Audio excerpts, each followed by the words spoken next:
Good evening, Rob. Good evening, Erica. We have been out here for the taste when it has been unbearably hot. You almost feel like some of the barbecue served here today. That was definitely not the case. Mild temperatures, beautiful skies, good for food, fun, and spotting an NBA champ. Cuts of meat on repeat. Dining deals and sharing meals. They are the signs of Taste of Chicago.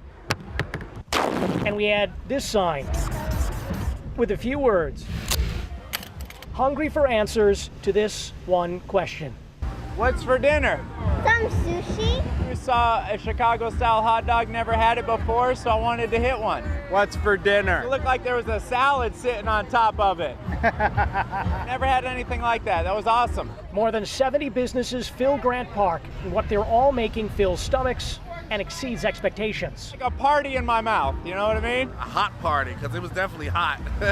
Just the right mixture, Hot, sweaty party. sweet and barbecue. And I need to go get something to drink after that. Oh, it is a flavor burst to the taste buds. Good taste! NBA champ and finals MVP Kevin Durant was looking for food here, but instead found servings of basketball fans. And for anyone looking to find their diet resolve, they should look elsewhere. A lot of calories. Thousands. Just walking to the taste, you could be in trouble. You cannot be on a diet and be in the Taste of Chicago at the same time. No way. An estimated 1.6 million people will attend the taste. It runs through Sunday. Live in Grant Park, Jeremy Ross, CBS 2 News. Robin, Erica. You know, Jeremy, for all the years we've done these Taste of Chicago stories, that was very inventive with the sign and the microphone. Well done. But it's not a matter of forgiveness. It's the fact that somebody killed him and shot him. Mivian Sanchez lost her son Christopher Rivera, the aspiring music producer, shot and killed in 2009. And she handed him the gun. Isol Kroll and then boyfriend Sergio Martinez were both charged and convicted of first-degree murder. A judge ruled Martinez asked Kroll to open the car glove box and hand him the gun ultimately used to kill Rivera, making her accountable. I know that she didn't pull the trigger and kill my son, but she did, because that kid didn't have that gun in his hand until she put it there. I just couldn't believe 35 years. Kroll's mother, Rosa, says she has compassion for Rivera's family, but contends her daughter didn't touch the gun, adding the sentence is too stiff. She's given them 7 years for something that she didn't do. Kroll was sentenced under then State's Attorney Anita Alvarez, but current State's Attorney Kim Foxx recently threw her support behind a motion for clemency, a chance for a reduced sentence, a shot at being a mom again to her 11-year-old daughter, Soraya. She just wants a chance at life. That would mean that my son's life only meant 7 years to him. I'm really sorry that she's going through this, but that Isol's been punished enough, and Isol doesn't deserve to be there, not for 35 years. At Lakeview's Paulina L stop, you'll see plenty of traffic and art coming and going, but it's what you can no longer see near the Brown Line platform. Definitely, it's a shame. Not thrilled. Not thrilled. Shocking to some. Wow. Disturbing to others. Beautiful art, too. Like, it had clearly taken a long time. This mural by artist J.C. Rivera was finished August 18th, his signature Bear Champ character wrapping around the sides of 2 buildings. But according to the Lakeview Chamber of Commerce, 5 days later they learned it was painted over. The city says someone saw graffiti rather than Rivera's graffiti-inspired murals like this one and reported it. So obviously not a work of graffiti. It was so clearly a very intentional piece of city art. It's sad. Chicago Streets and Sanitation said they mistakenly covered over Rivera's work. According to chamber documentation, they've earmarked about $60,000 for 7 murals over the course of the year. A portion of that paid for the now absent artwork. The money supplied by neighborhood property tax dollars. That's a lot of money. It's disappointing. The cost of the city removing the artwork is unknown. A little bit of waste of cash, yeah. But it all adds up to a tapestry of taxpayer waste. I wish they would respond to rat complaints as quickly as they responded to cover up this graffiti. That would be a beautiful thing.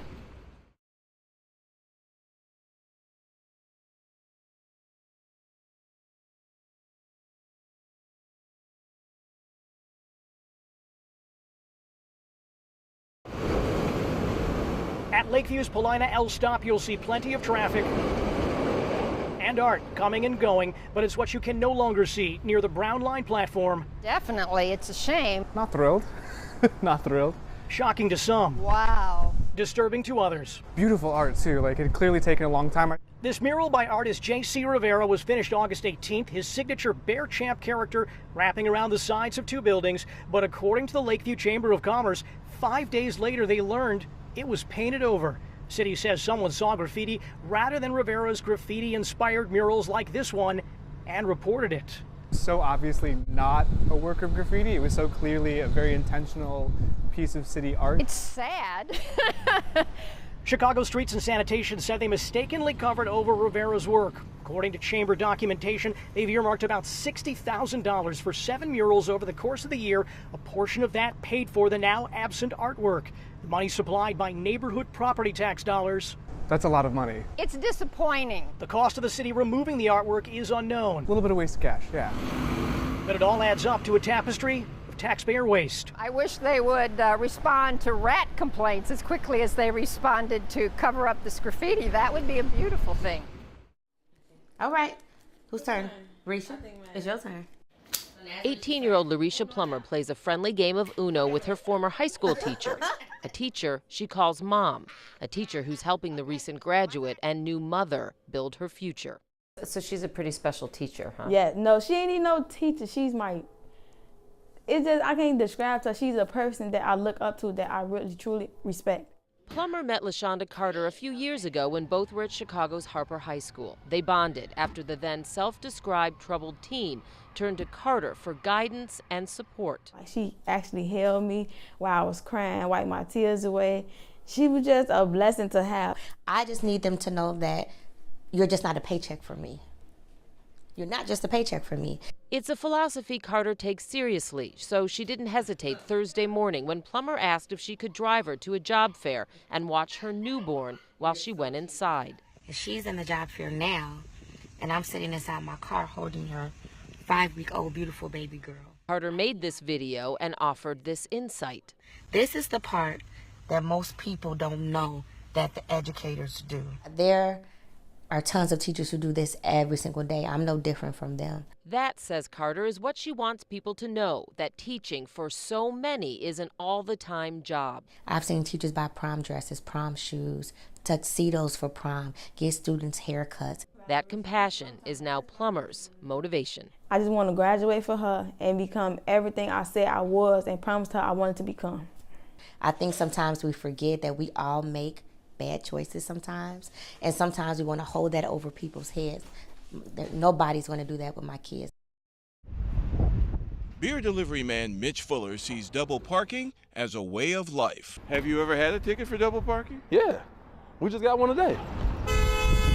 And talk about tripling fines seems to him a violation of the Chicago way. We don't have no other choice but to double park. So, I mean, what else do they want us to do? Commercial delivery areas have been increased, but drivers say that's no solution. I think it's ridiculous. I mean, there's no parking, and then some of the loading zones that they do have, they're not even available. Most people just take it up and park there all day. The increased fines would apply in the heart of the city, Division to Roosevelt, Halsted to the Lake. Alderman Brian Hopkins is a co-sponsor. So we have to take every step we can to keep the flow of traffic moving and to work with what we have inherited, which is a street grid that isn't going to get any bigger. There's general agreement that loop traffic is worse than ever, with dedicated bus lanes and bicycle lanes taking away space for cars. But delivery crews call the stiff fines a money grab. Does $300 sound a little steep to you? $300 sounds terrible to me. That's like a ripoff. My preference would be we never collect another dollar from a motorist illegally parking because there is no more illegal parking.